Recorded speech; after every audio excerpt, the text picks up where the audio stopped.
Welcome to New Generation Mentoring with Drs. Moses Toffa and Rejoice Makauze. We are a mentoring program that seeks to mentor society, especially our children, with the goal to take them back to the path of morality and godliness. And we are unapologetic about that. Our motto is back to morality, back to God. Today, I want to answer the question of whether parents must use the rod of correction to discipline their children, or whether they should only speak to their children without at any time using the rod of correction. Now, we grew up in a society where parents would use the rod of correction to discipline us. And I have heard some people making the argument that our children behaves better if parents refrain from using the rod of correction to discipline them. If parents only speak to their children without using the rod of correction.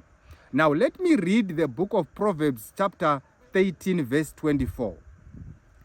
He that spareth his rod hateth his son, but he that loveth him chasteneth him betimes.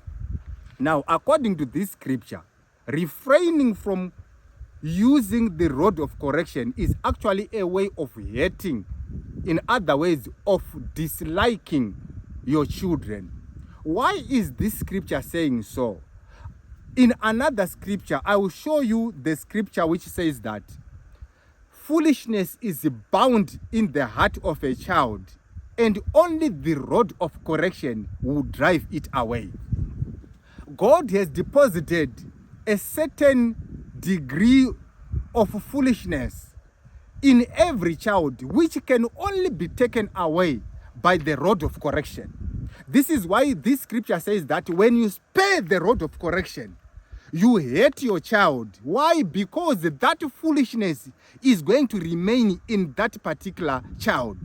Because it is only the rod of correction that is going to drive that foolishness away. Now, again, according to this same scripture, you realize that there are two forms of love that parents can direct to their children. One form of love comes from God himself, and there is another form of love, in quotes, which comes from the devil. This form of love is very deceptive. Why am I saying so? Because there are people who believe that when you don't use the rod of correction to discipline your children, you are exercising love towards your children. But the truth is that you are exercising hatred, because there is a foolishness that you are not going to take out of this child using words. There's a foolishness that only the rod of correction will take out of your child. This does not mean that you must always use the rod of correction. No, you must always speak to your child.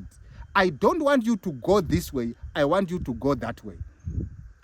If the child goes the wrong way, you say, last time I told you don't go this way. You have gone this way. Do not go this way again. If the child continues to go that way, there must come a time when you say, I have told you 5 times, don't go this way, but you continue to go this way. Today, I'm going to use the rod of correction to discipline you. You can't take this option off the table and say, I will only speak to my children. I will never use the rod of correction. That is not the instruction of God. And I can assure you that we have worse behavioral outcomes today than the children that we used to have in the past. And it is partly because of the way that we are raising them, believing that it is a form of love when it is actually hatred. We are raising our children with the form of love that comes from the kingdom of darkness, from the devil, instead of the form of love that comes from God. Now, I will read another scripture, Proverbs chapter 19, verse 18.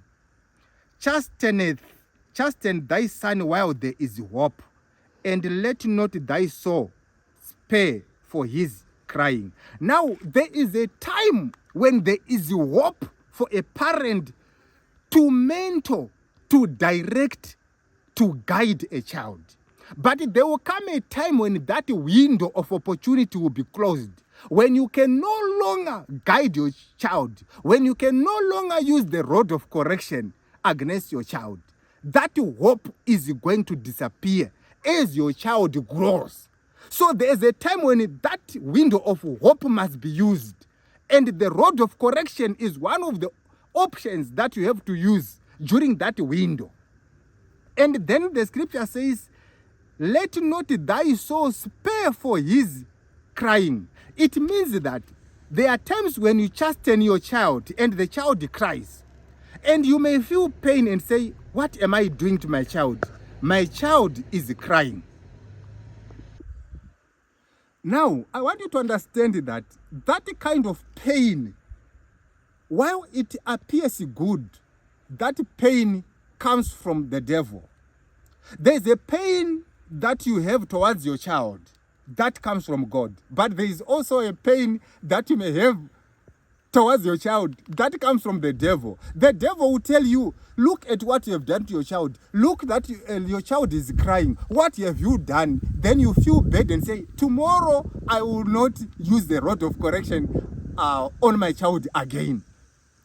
But the scripture is saying, let not your soul spare for his crying. It means that you must know that what you have done, although the child is crying, but it is good for the future of this particular child. This is what the scripture teaches us. New Generation Mentoring with Dr. Moses Toffa and Joyce Makauze. May God bless you.